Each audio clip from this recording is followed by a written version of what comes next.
Hi everyone. I wanted to share with you um, my personal experiences, which actually in some ways maybe justifies or validates a lot of the perspectives that I have regarding life and this human experience.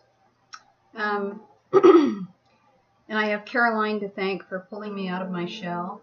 I've done a lot of work behind camera, but not really in front of the camera. So anyway, in 1966, I was a child and I had a very bad accident, which basically made me brain dead. I had this whole side of my skull crushed in, and this put me in a extremely bad, way with epidermal hematoma of the brain.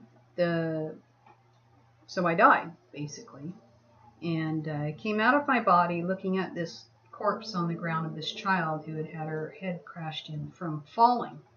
And it's a long story, but anyway, in that experience, I actually had journeyed to different portals of different realms. And I was in a coma for a while. I was brain dead. And my mother was told by the doctor that I probably wouldn't recover, and to unplug me because they had to cut a big hole in my skull and let my brain swell on the outside. I was blind because it had built so much blood pressure and clotting on the inside of my brain that it cut off the retina. I mean the nerves to the eyes, to the brain. So anyway, I didn't pass any reflex tests, and my mother debated deeply about unplugging me, basically taking me off life support because there were no I wasn't passing any of the reflex tests or the autonomic tests that they had to in those days in 1966. The way they tested is different than today. But anyway, she had a vision after she prayed that she saw me with bandages on my head, sitting up. So she said, "No, I'm not going to let her go. Let's see what else can happen, and we'll just keep on, hoping and praying." And eventually, I did recover. So there was some interesting things that happened in that realm, in those realms, and they've stayed with me in terms of remembering as lessons for me to understand more about consciousness and who we are as spiritual beings and who we are in the earth experience. And then in 1978, 79, somewhere around there, I had another bad near-death experience. I actually was very, very ill. I was living on my own in my own apartment. I had moved out. I was going to school and working, and I had gotten very ill. I didn't have insurance, and I had become so ill, I fell asleep on my bed being ill and was face down, and I suffocated myself. And leaving my body at that point was a very scary, very slow process. Instead of just, having the transition happen quickly, it happened slowly, which was very, very fearful. And anyway, there was some interesting experiences that occurred in that process too. And eventually I came back, and that's all going in my book. I have a book. I'm over 2/3 of the way done, and that will be probably by the end of this year, 2016. I hope to have that published on this whole journey. But and then in 2010, I had another near-death experience. I don't know why they call it near-death when you actually die. You die and you come back. So you're dead and you come back. It's not near-dead, it's dead and come back. They should call it something else.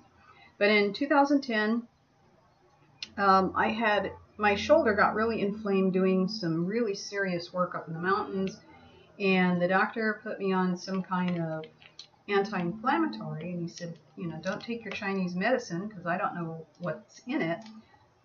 Take this. And I was like, okay. Well, I took it, and I went into anaphylactic shock, and it was a very horrible experience. I had it had totally buckled my immune system, and I actually had anaphylactic shock twice, 2 days apart from each other, in which case I had a very bad near-death experience.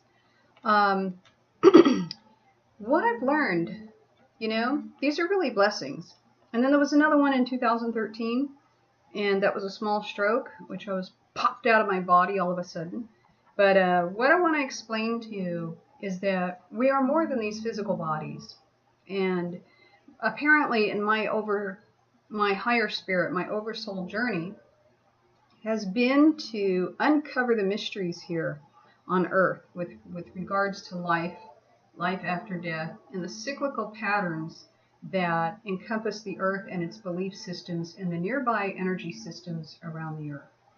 In my experiences, I came across beings who are, for a better word, they're like guardians. They are guardians.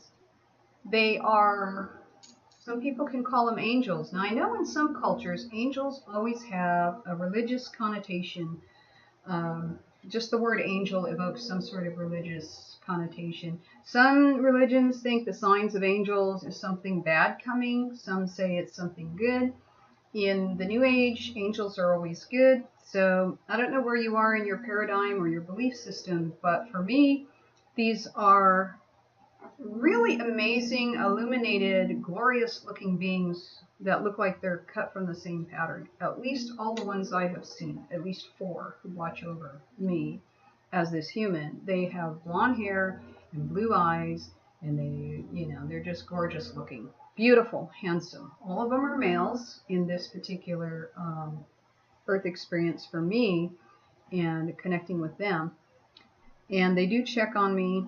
After these near-death experiences, I must have blown a porthole into these other realities, which I began to get comfortable in and understand and go through these different realities, different worlds, different dimensions. And so they do frequently stop in and visit me or comfort me or whatever. Then there's these other groups that are from the higher universes that I originated from. And these are consciousnesses, entities of pure radiant light. They have no body, they have no form, except for they are just sources of pure radiant light. And in one of my experiences, I also saw that I am a being of light and radiation of light. I also saw that I am another kind of being as well. So what we think of as a human experience here on the earth as a soul, you are so much more than this little seed that has come down through the layers of higher dimensions.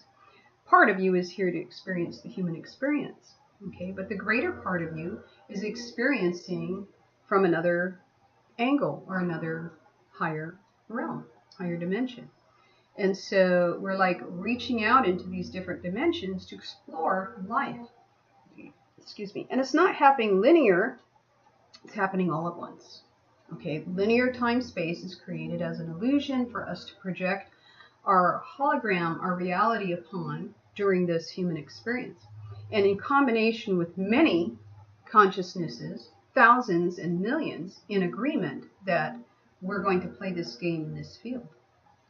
Okay, so that is a concept maybe new to you, but it's been my personal experience from the overview to know what it is to be a light being as well as a being here as a human, and other beings as well. So, and then there's these other beings who have watched me and been with me, and they are like the star people. So we are not alone, and we have so much in our consciousness, so many radiations of love that we are connected to.